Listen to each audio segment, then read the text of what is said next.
कि छीटा जवानी के उड़े दागो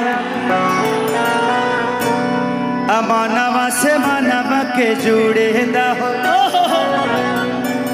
कि तनी सूते न चदरिया तान के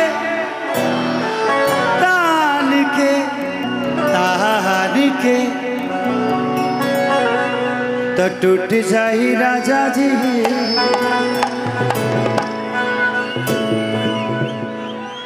आप लोगों को बोलना पड़ेगा क्या कि टूट जाही राजा जी।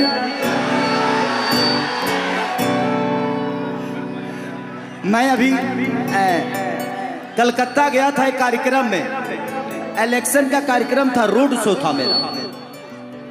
सोचिए कि टूट जाई राजा जी, पलंग सगवान के और नींबू खरबूजा, ये दो गाने कम से कम 4